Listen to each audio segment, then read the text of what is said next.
ஜிம்மில் எப்போ ப்ரோ நான் படிப்படியாக என்னோடய வெயிட்டை ஸ்டெப் பை ஸ்டெப்பாக இன்க்ரீஸ் பண்ணணும் அப்படின்னு கேட்டிங்கன்னா, ஸோ இப்போ பார்த்தீங்கன்னா நீங்கள் ஒரு ஜிம் ஜாயின் பண்ணிட்டீங்க அப்படின்னா, இன்றைக்கி வந்து ஒரு 5 கேஜியில் நீங்கள் வந்து ஒர்க் அவுட்ஸ் பண்ணுறீங்க. ஸோ 5 கேஜியில் ஒரு தம்பிள் கர்ல் பண்ணுறீங்க அப்படின்னா, அந்த 5 கேஜியில் நீங்கள் தம்பிள் கர்ல் பண்ணுறது எப்போ உங்களுக்கு ஈஸியாக ஃபீல் ஆகுதோ, அதாவது உங்கள் மசிலுக்கு எந்த வீக்குமே தெரியாமல், உங்கள் மசில் எப்போதுமே டயர்டாக ஃபீல் ஆகாமல் எப்போ நீங்கள் ஒர்க் அவுட் பண்ணும்போது அப்படி இருக்கோ, அப்போதைக்கு நீங்கள் வந்து வெயிட் வந்து இன்க்ரீஸ் பண்ணிக்கலாம். இப்போ வந்து ஒரு 5 கேஜியில் பண்ணுறீங்க, ஒரு 3 செட்டு பண்ணுறீங்க அப்படின்னா, ஸோ அப்போ உங்களுக்கு உங்கள் ஃபீலே ஆகலை ப்ரோ, அந்த மசில் ஃபீலே ஆகலை ப்ரோ, பைசப் மசில் அப்படின்னு சொல்கிறீங்க அப்படின்னா, அந்த டைமில் பார்த்தோன்னா நீங்கள் ஒரு 7.5 வந்து இன்க்ரீஸ் பண்ணிக்கலாம். ஸோ உங்களுக்கு எந்த ஒரு ஃபீலுமே தரல அப்படின்ட்டு திடீர்னு பார்த்தோன்னா ஒரு 10 கேஜி 15 கேஜியில் போடக்கூடாது.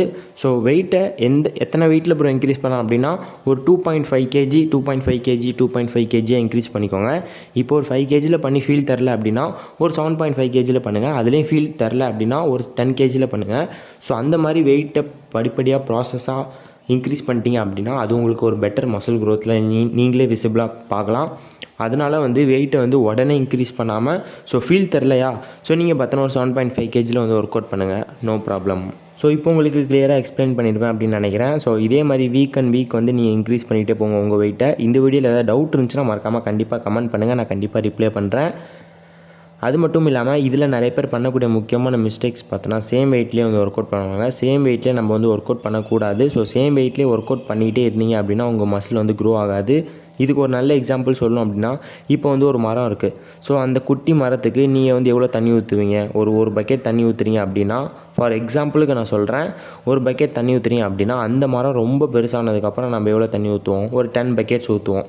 ஸோ எதனால் இப்படி ஊற்றுறோம் அப்படின்னா, ஏன்னா அந்த பெரிய மரத்துக்கு அதிகமாக வந்து நியூட்ரிஷன் ஃபுட்டுலாம் வந்து தேவைப்படுது, எனர்ஜிலாம் தேவைப்படுது. அது எதுலேருந்து கிடைக்கிது அப்படின்னா நம்ம ஊற்றுற தண்ணிலேருந்து தான் கிடைக்கிது. அதனால அந்த மரம் பெருசாக இருக்கிறதுனால நம்ம அதிகமாக தண்ணி ஊற்றுறோம். அதே மாதிரி நம்ம மசில் பெருசாகிறதுக்கு ஸோ நம்ம நிறையா வந்து வெயிட்டை இன்க்ரீஸ் பண்ணி ஒர்க் அவுட் பண்ணணும். இதுதான் கான்செப்ட்டு, இதை ஞாபகம் வச்சுக்கோங்க. அதனால நீங்கள் வந்து வெயிட்டை இன்க்ரீஸ் பண்ணி ஒர்க் அவுட் பண்ண உங்களோட மசிலும் நல்லா வந்து க்ரோத் ஆகும். சேம் வெயிட்டில் வந்து ஒர்க் அவுட் பண்ணுறதை அவாய்ட் பண்ணிக்கோங்க. சேம் வெயிட்லேயே ஒர்க் அவுட் பண்ணுறீங்க அப்படின்னா அதுலேயும் உங்களுக்கு நல்ல பெனிஃபிட் இருக்குது. என்னென்ன பெனிஃபிட் அப்படின்னா, உங்கள் டைம் வந்து வேஸ்ட் ஆகும், உங்களோட மணியும் வேஸ்ட் ஆகும், நீங்கள் ஜிம் போயிட்டு ஃபீஸ் பண்ணுற மணியும் வேஸ்ட்டு. ஸோ அதனால் சேம் வெயிட்லேயே ஒர்க் அவுட் பண்ணிகிட்டு இருக்காமல் ஸோ படிப்படியாக உங்கள் வெயிட்டை வந்து இன்க்ரீஸ் பண்ணிக்கோங்க.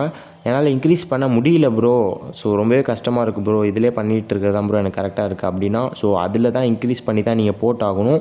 வழியை எப்போ ஒரு வழியாக பார்க்குறீங்களோ அது கண்டிப்பாக வந்து உங்களை மேலே போக விடாது, நீங்கள் நினச்ச ரிசல்ட்டையும் கொண்டு போக விடாது. அதனால் பார்த்தீங்கன்னா வழியாக பார்க்காதீங்க.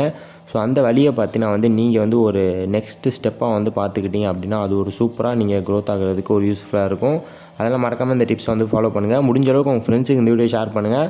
ஸோ ஒரே ஒரு ஷேர் பண்ணுறதுனால நான் கண்டினியூஸாக வீடியோ போடுறதுக்கு எனக்கு ரொம்ப உண்மையாக மோட்டிவேஷனாக இருக்கும். அதனால் மறக்காமல் ஷேர் பண்ணிடுங்க.